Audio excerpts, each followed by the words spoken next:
Assalamualaikum warahmatullahi wabarakatuh. Perkenalkan, nama saya Mulisin, saya mahasiswa Universitas Terbuka Prodi Agribisnis, dan saya akan melakukan praktek manajemen risiko agribisnis. Dan saat ini saya bersama dengan siapa, Mbak? Saya Putri. Ya, Putri. Ini Mbak ini sebagai apa di sini, Mbak?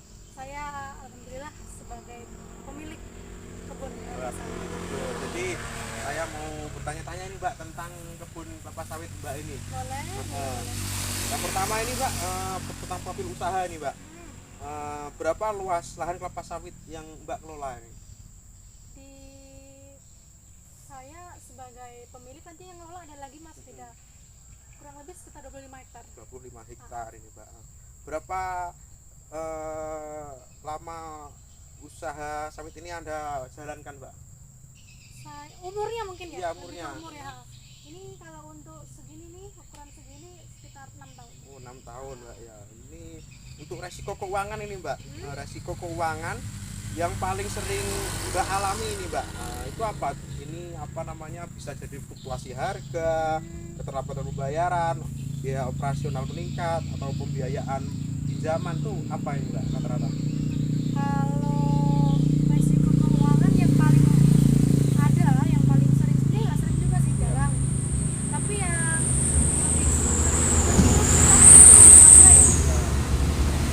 Karena kadang kan kita nih panennya 2 minggu sekali. Ya. Kadang di awal bulan nih nanti harganya tinggi, di akhir bulannya harganya rendah. Sedangkan biaya produksi itu terus meningkat. Meningkat ini, Mbak. Sama dan cenderung terus meningkat. Jadi yang disayangkan kalau pas biaya produksinya meningkat, harga TBS-nya turun. Wah, ya. itu lumayan challenging. Lumayan kerasa, Mbak, ya. Kerasa banget. Oke, untuk berapa besar dampak risiko keuangan terhadap kelangsungan usaha, Mbak? Sejauh ini lumayan besar ya, kalau di range dari 1 sampai 5 itu, tapi mungkin masih di angka 3. Tapi berarti cukup besar juga, Mbak, ya. Iya, lumayan. Nah, selanjutnya ini resiko operasional ini, Mbak. Resiko operasional yang sering terjadi ini apa, Mbak? Apakah serangan hama penyakit atau perubahan cuaca, keterlambatan panen, atau apa ini, Mbak? Resiko operasional kalau cuaca itu nggak terlalu ngaruh di kelapa sawit ya Mas, nggak terlalu ngaruh. Kalau keterlambatan panen nggak ada. Ketika buah sudah siap panen, patang, pemanen kita datangkan. Mungkin jadi lebih ke serangan penyakit dan hama. Karena apapun tumbuhannya, apapun tanamannya, komoditas itu mesti ada aja penyakitnya Mas ya. Ada hamanya juga. Ada hamanya, ada penyakitnya ya itu. Apakah Anda menggunakan asuransi tanaman kelapa sawit, Mbak? Asuransi, aduh saya kalau untuk perkebunan ini ya kurang percaya sama asuransi. Ketimbang asuransi, kayaknya saya mending menjagakan uang sendiri. Ya, menabung ya. Benar. Untuk sekarang mitigasi resiko keuangan ya. Ya tadi kan. Tadi yang pertama tadi kan ya asuransi tadi, ini selanjutnya strategi mitigasi risiko keuangan yang Anda terapkan.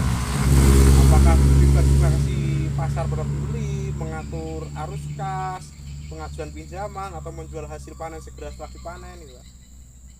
Yang pasti itu tadi Mas, ketika buah sudah selesai panen memang harus langsung keluar. Harus langsung dipanen. Langsung dijual. Jadi perputaran uangnya pas. Berarti selain itu kan, selain langsung dijual ke pembeli, uang itu masuk. Saya tidak mau menunda pembayaran. Jadi ketika barang sudah diambil oleh penggula ya bahasanya, saya harus menerima uangnya. Karena saya juga perlu bayar pemanen, saya perlu bayar untuk biaya operasional yang lain kan. Berarti dari poin tersebut saya langsung jual panen, lalu mengurus arus kas sebaik mungkin. Oke, untuk selanjutnya ini Mbak, mengenai mitigasi resiko operasional. Langkah apa yang Mbak ambil untuk mengurangi resiko hama penyakit ini, Mbak? Resiko hama penyakit ya. itu karena selalu ada ya.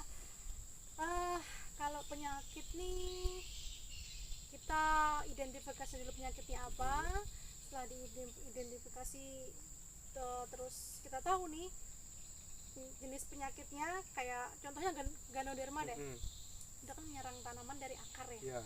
Berarti biar dia tidak menular pada yang lain lewat tanah tadi, kita bikin kita gali seperti apa ya, Parit ibaratnya gitu. parit, tanggul lah, biar tanaman yang tertular, biar tanaman yang penyakit tadi tidak menular ke tanaman yang lain. Terus kalau hama sejauh ini adanya tikus Ya. sudah pasti kita kasih klerat. Benar. Oke, untuk selanjutnya Mbak, apakah menggunakan teknologi cuaca, aplikasi monitoring untuk mengurangi risiko operasional? Sejauh ini saya tidak memakai yang begitu Mas, karena dirasa terlalu repot ya. Daripada begitu saya lebih memilih untuk terjun ke lapangan sendiri. Ya, jadi manual Mbak ya. Benar manual. Nah, selanjutnya nih Mbak, evaluasi dan tantangan ini Mbak. Seberapa sering evaluasi resiko dilakukan Mbak? Tiap bulan, apakah sebulan berapa kali atau berapa gitu Mbak? Saya biasanya karena panen ini 2 bulan sekali ya. 2 bulan sekali? 2 bulan sekali, sorry. Sekali. 2 minggu sekali. 2 minggu sekali berarti 1 bulannya 2 kali. Maksudnya saya kumpulkan para pemanen, terus yang di bawah saya kumpulkan tiap mereka habis bayaran. Jadi kadang sebulan 2 kali, kadang sebulan sekali. Apakah tantangan terbesar dalam mengelola risiko usaha kelapa sawit keterbatasan modal, faktor cuaca,